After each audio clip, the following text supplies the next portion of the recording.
Thank you for the opportunity to speak to you, and thank you to the Center for National Interest for honoring me with this invitation. It truly is a great honor. I'd like to talk today about how to develop a new foreign policy direction for our country, one that replaces randomness with purpose, ideology with strategy, and chaos with peace. It's time to shake the rust off America's foreign policy. It's time to invite new voices and new visions into the fold, something we have to do. The direction I will outline today will also return us to a timeless principle. My foreign policy will always put the interests of the American people and American security above all else. Has to be first. Has to be. That will be the foundation of every single decision that I will make. America, thank you. America First will be the major and overriding theme of my administration. But to chart our path forward, we must first briefly take a look back. We have a lot to be proud of. In the 1940s, we saved the world. The greatest generation beat back the Nazis and Japanese imperialists. Then we saved the world again, this time from totalitarianism and communism. The Cold War, it lasted for decades, but guess what? We won, and we won big.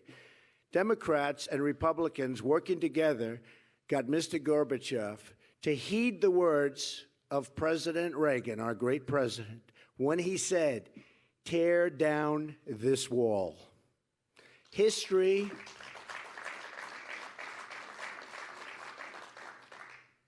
will not forget what he did. Very special man and president. Unfortunately, after the Cold War, our foreign policy veered badly off course.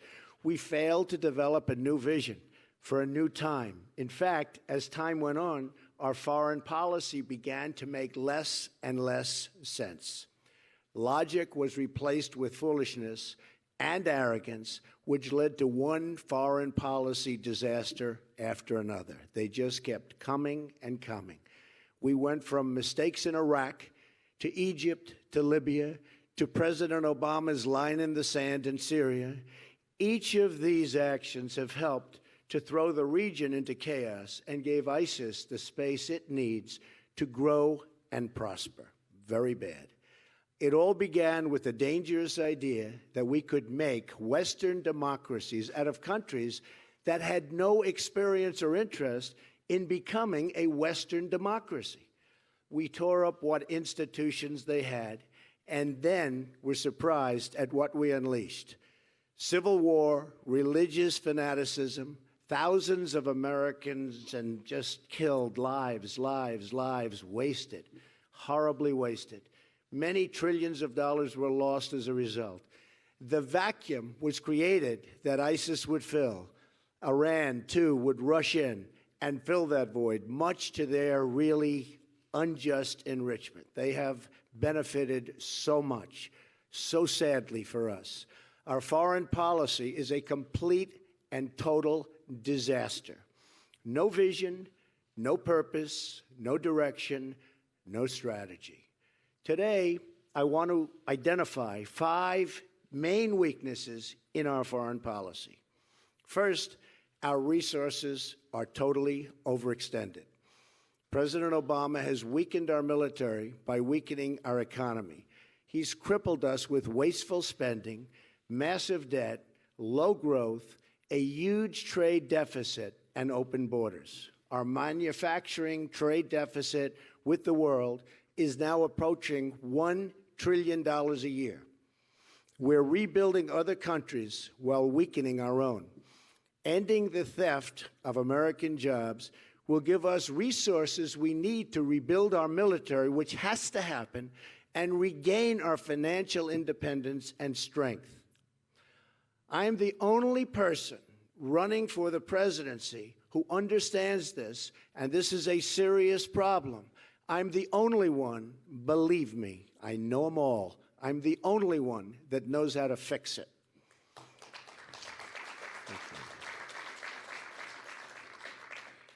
Secondly, our allies are not paying their fair share, and I've been talking about this recently a lot. Our allies must contribute toward their financial, political, and human costs, have to do it, of our tremendous security burden. But many of them are simply not doing so. They look at the United States as weak and forgiving and feel no obligation to honor their agreements with us.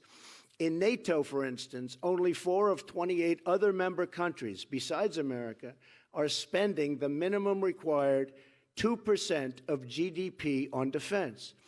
We have spent trillions of dollars over time on planes, missiles, ships, equipment, building up our military to provide a strong defense for Europe and Asia. The countries we are defending must pay for the cost of this defense. And if not, the U.S. must be prepared to let these countries defend themselves. We have no choice. The whole world will be safer if our allies do their part to support our common defense and security. A Trump administration will lead a free world that is properly armed and funded beautifully. Thirdly, our friends are beginning to think they can't depend on us. We've had a president who dislikes our friends and bows to our enemies, something that we've never seen before in the history of our country. He negotiated a disastrous deal with Iran, and then we watched them ignore its terms even before the ink was dry. Iran cannot be allowed to have a nuclear weapon, cannot be allowed, remember that, cannot be allowed to have a nuclear weapon.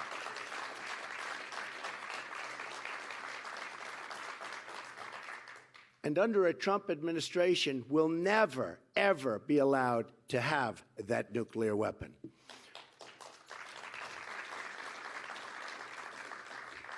All of this without even mentioning the humiliation of the United States with Iran's treatment of our 10 captured sailors. So vividly, I remember that day. In negotiation, you must be willing to walk. The Iran deal, like so many of our worst agreements, is the result of not being willing to leave the table. When the other side knows you're not going to walk, it becomes absolutely impossible to win. You just can't win. At the same time, your friends need to know that you will stick by the agreements that you have with them. You've made that agreement. You have to stand by it, and the world will be a better place. President Obama gutted our missile defense program, then abandoned our missile defense plans with Poland and the Czech Republic. He supported the ouster of a friendly regime in Egypt that had a long-standing peace treaty with Israel and then helped bring the Muslim Brotherhood to power in its place. Israel, our great friend, and the one true democracy in the Middle East, has been snubbed and criticized by an administration that lacks moral clarity. Just a few days ago, Vice President Biden again criticized Israel, a force for justice and peace, for acting as an impatient peace area in the region. President Obama has not been a friend to Israel. He's treated Iran with tender love and care and made it a great power. Iran has indeed become a great, great power in just a very short period of time because of what we've done. All of the expense, and all at the expense of Israel, our allies in the region, and very importantly, the United States itself.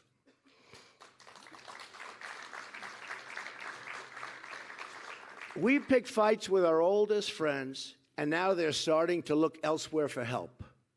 Remember that. Not good. Fourth, our rivals no longer respect us. In fact, they're just as confused as our allies. But an even bigger problem is that they don't take us seriously anymore. Truth is, they don't respect us.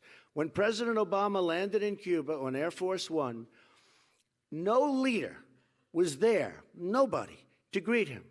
Perhaps an incident without precedent in the long and prestigious history of Air Force One. Then, amazingly, the same thing happened in Saudi Arabia.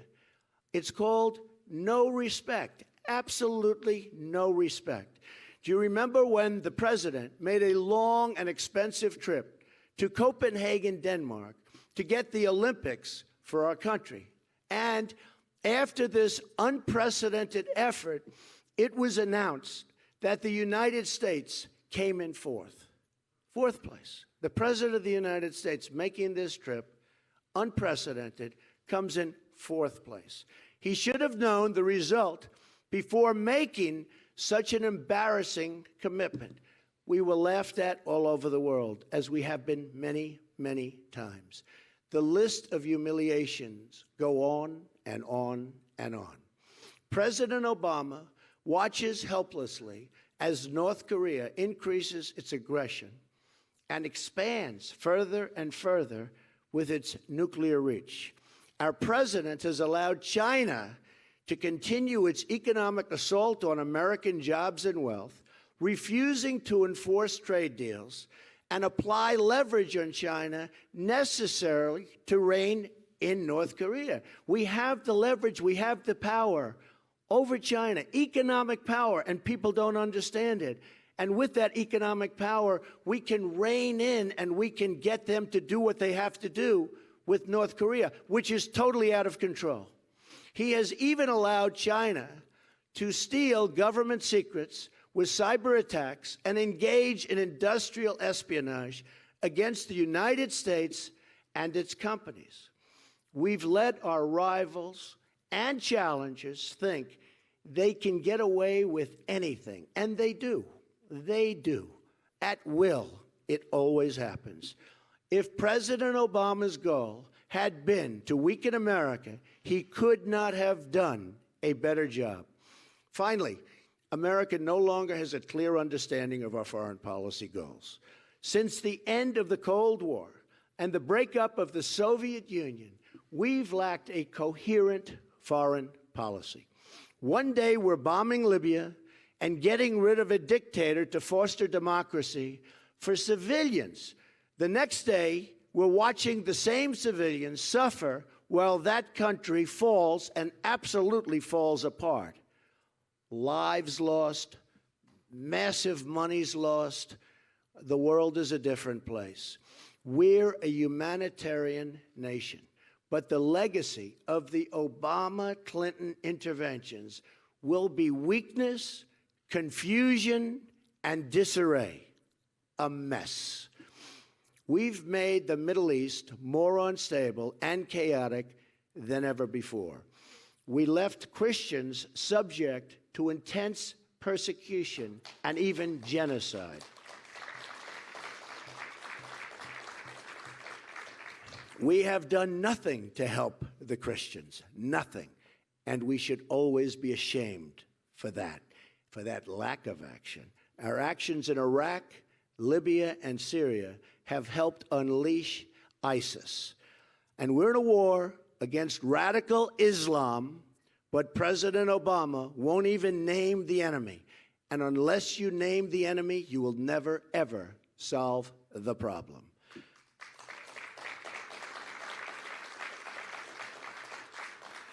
Hillary Clinton also refuses to say the words radical Islam, even as she pushes for a massive increase in refugees coming into our country. After Secretary Clinton's failed intervention in Libya, Islamic terrorists in Benghazi took down our consulate and killed our ambassador and 3 brave Americans. Then, instead of taking charge that night, Hillary Clinton decided to go home and sleep. Incredible. Clinton blames it all on a video, an excuse that was a total lie, proven to be absolutely a total lie. Our ambassador was murdered, and our Secretary of State misled the nation. And by the way, she was not awake to take that call at 3 o'clock in the morning. And now ISIS is making millions and millions of dollars a week selling Libya oil. And you know what? We don't blockade, we don't bomb, we don't do anything about it. It's almost as if our country doesn't even know what's happening, which could be a fact and could be true. This will all change when I become president. To our friends and allies, I say America is going to be strong again. America is going to be reliable again. It's going to be a great and reliable ally again. It's going to be a friend again. We're going to finally have a coherent foreign policy based upon American interests and the shared interests of our allies.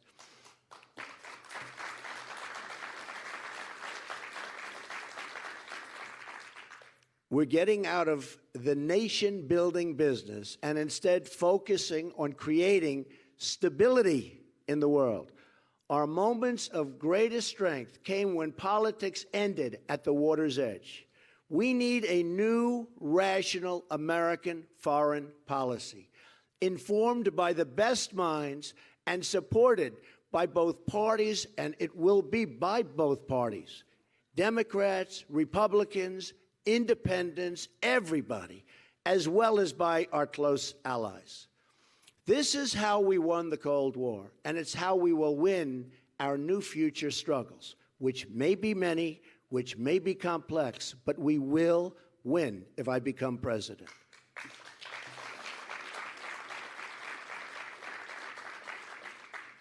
First, we need a long-term plan to halt the spread and reach of radical Islam. Containing the spread of radical Islam must be a major foreign policy goal of the United States and indeed the world. Events may require the use of military force, but it's also a philosophical struggle, like our long struggle in the Cold War. In this, we're going to be working very closely with our allies in the Muslim world, all of which are at risk from radical Islamic violence, attacks, and everything else. It is a dangerous world, more dangerous now than it has ever been. We should work, thank you. We should work together with any nation in the region that is threatened by the rise of radical Islam. But this has to be a two-way street. They must also be good to us. Remember that. They have to be good to us. No longer one way. It's now two-way. And remember, us and all we are doing, they have to appreciate what we've done to them. We're going to help, but they have to appreciate what we've done for them. The struggle against radical Islam also takes place in our homeland. There are scores of recent migrants inside our borders charged with terrorism. For every case known to the public, there are dozens and dozens more. We must stop importing extremism through senseless immigration policies. We have no idea where these people are coming from. There's no documentation. There's no paperwork. There's nothing. We have to be smart. We have to be vigilant. A pause for reassessment will help us to prevent the next San Bernardino, or, frankly, much worse. All you have to do is look at the World Trade Center and September 11th. One of the great catastrophes, in my opinion, the single greatest military catastrophe in the history of our country. Worse than Pearl Harbor, because you take a look at what's happened, and citizens were attacked as opposed to the military being attacked. One of the true great catastrophes. And then there's ISIS. I have a simple message for them. Their days are numbered. I won't tell them where, and I won't tell them how. We must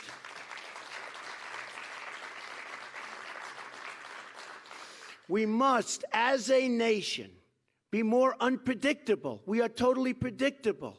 We tell everything. We're sending troops, we tell them. We're sending something else, we have a news conference. We have to be unpredictable.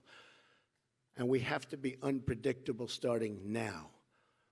But they're going to be gone. ISIS will be gone. if I'm elected president, and they'll be gone quickly.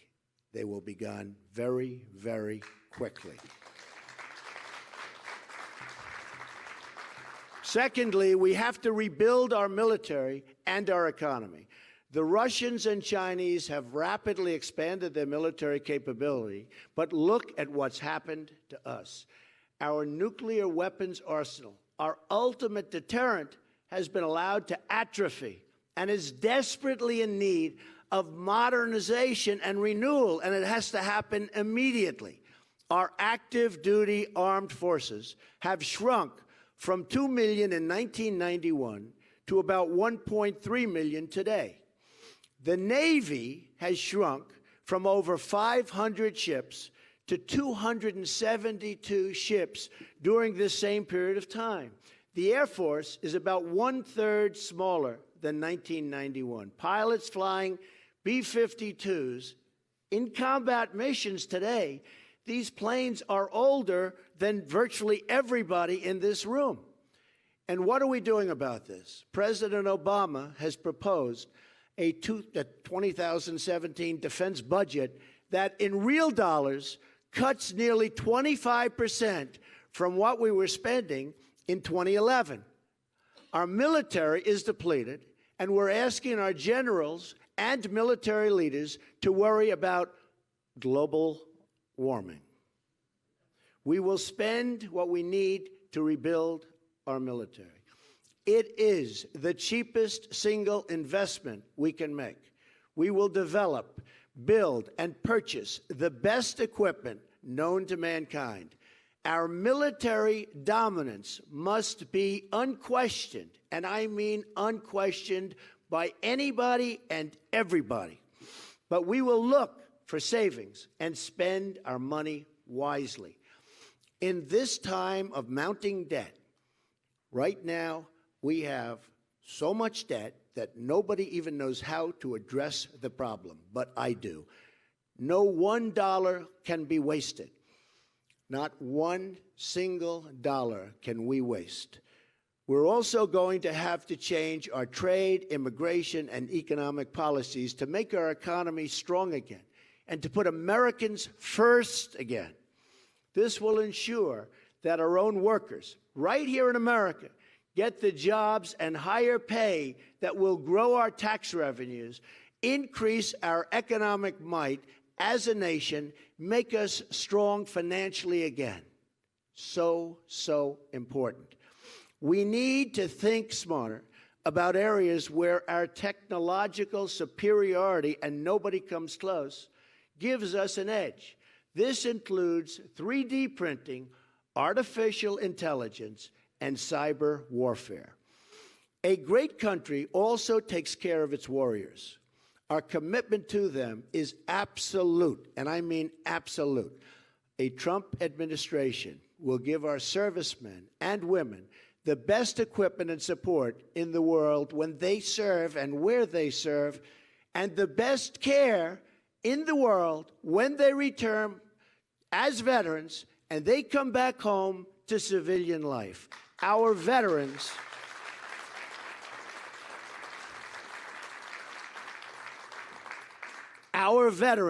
have not been treated fairly or justly. These are our great people, and we must treat them fairly. And we must even treat them really, really well. And that will happen under the Trump administration. Finally, we must develop a foreign policy based on American interests. Businesses do not succeed when they lose sight of their core interests, and neither do countries.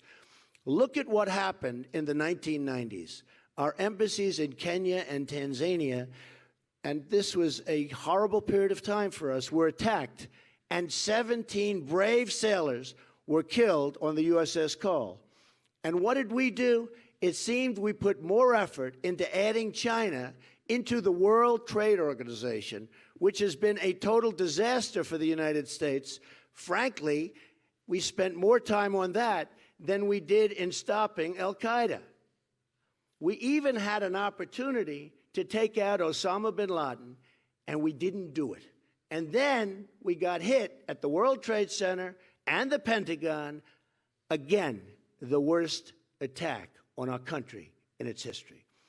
Our foreign policy goals must be based on America's core national security interests. And the following will be my priorities. In the Middle East, our goals must be, and I mean must be, to defeat terrorists and promote regional stability, not radical change. We need to be clear-sighted about the groups that will never be anything other than enemies. And believe me, we have groups that no matter what you do, they will be the enemy. We have to be smart enough to recognize who those groups are, who those people are, and not help them. And we must only be generous to those that prove they are indeed our friends.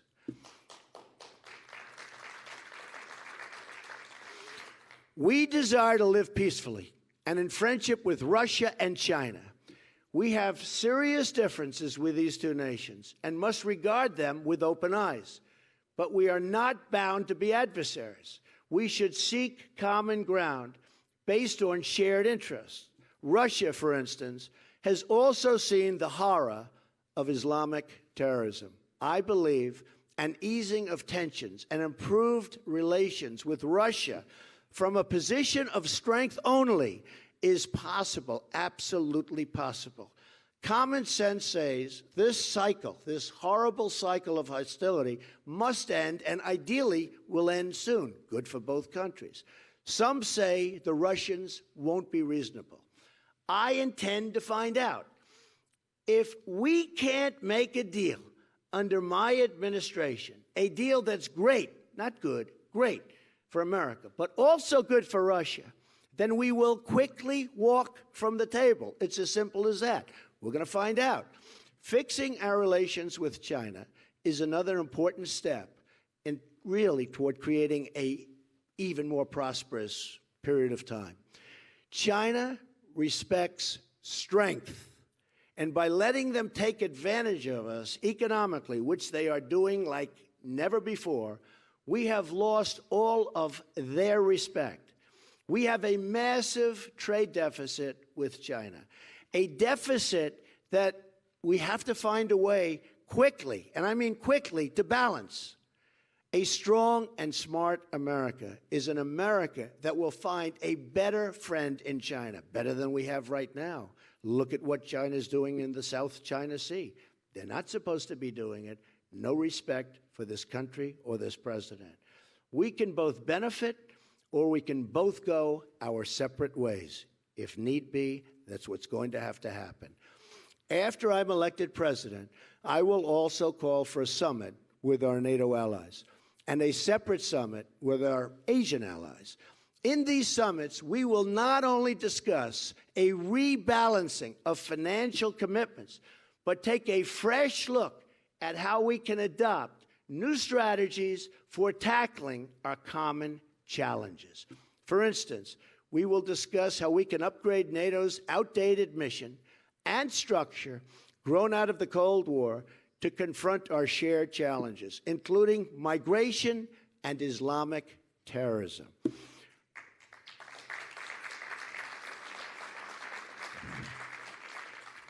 I will not hesitate to deploy military force when there is no alternative.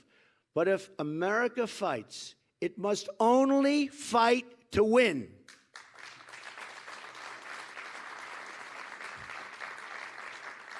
I will never send our finest into battle unless necessary, and I mean absolutely necessary, and will only do so if we have a plan for victory with a capital V.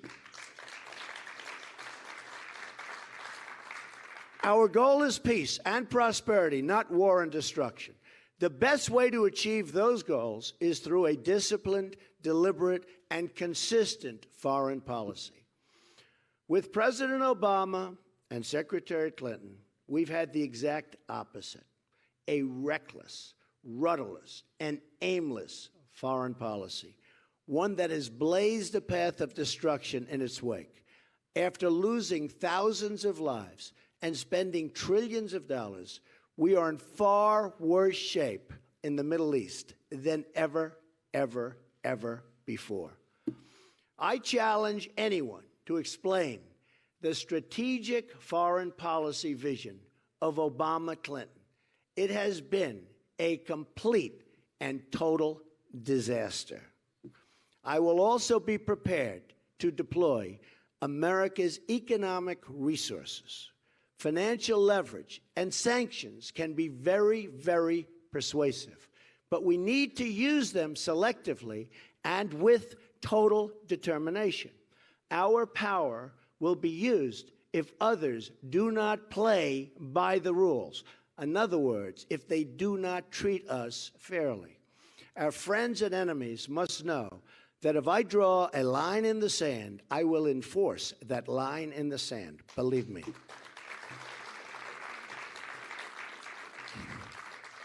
However, unlike other candidates for the presidency, war and aggression will not be my first instinct. You cannot have a foreign policy without diplomacy. A superpower understands that caution and restraint are really, truly signs of strength. Although not in government service, I was totally against the war in Iraq, very proudly, saying for many years that it would destabilize the Middle East. Sadly, I was correct. And the biggest beneficiary has been Iran, who is systematically taking over Iraq and gaining access to their very, very rich oil reserves, something it has wanted to do for decades.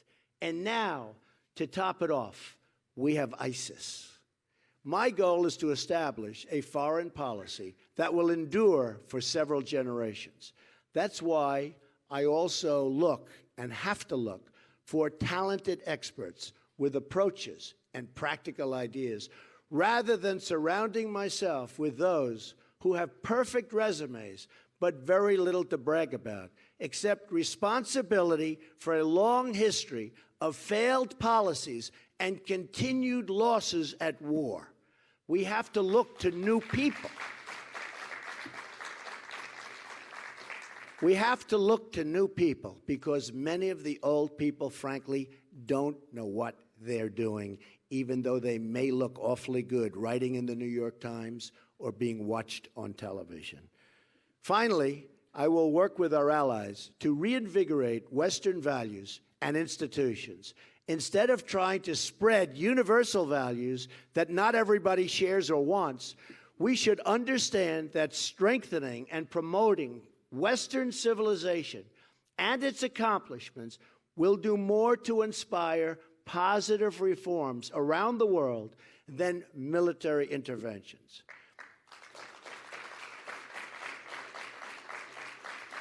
These are my goals as president.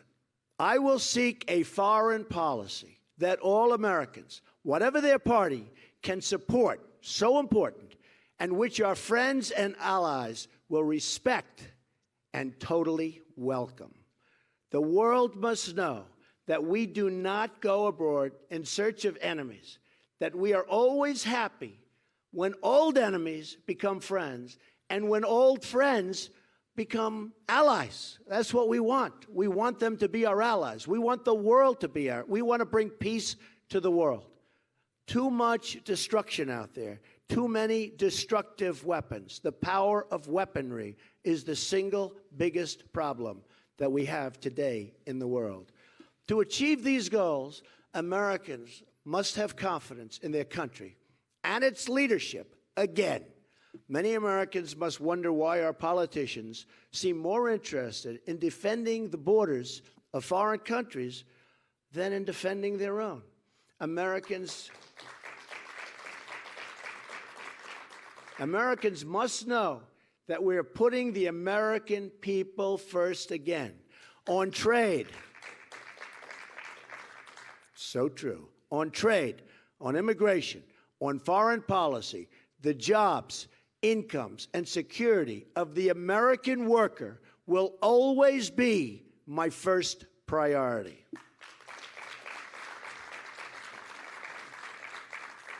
No country has ever prospered that failed to put its own interests first. Both our friends and our enemies put their countries above ours. And we, while being fair to them, must start doing the same. We will no longer surrender this country or its people to the false song of globalism.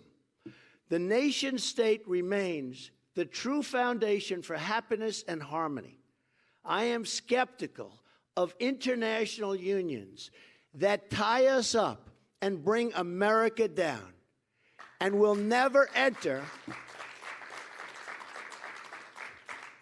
And under my administration, we will never enter America into any agreement that reduces our ability to control our own affairs.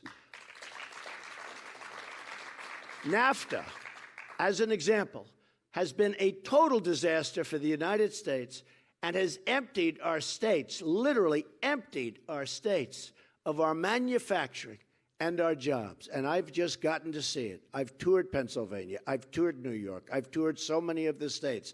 They have been cleaned out. Their manufacturing is gone. Never again. Only the verse. And I have to say this strongly. Never again. Only the reverse will happen. We will keep our jobs and bring in new ones. There will be consequences for the companies that leave the United States only to exploit it later. They fire the people. They take advantage of the United States. There will be consequences for those companies. Never again. Under a Trump administration, no American citizen will ever again feel that their needs come second to the citizens of a foreign country.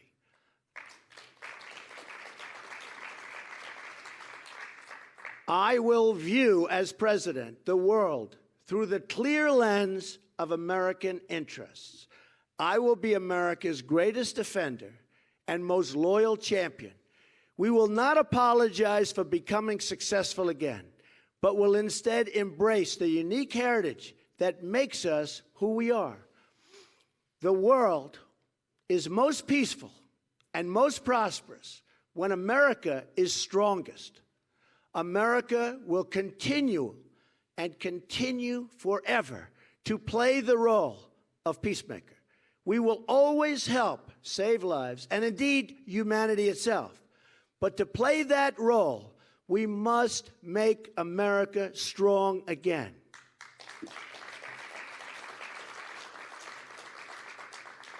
And always, always, always, we must make, and we have to look at it from every angle, and we have no choice. We must make America respected again.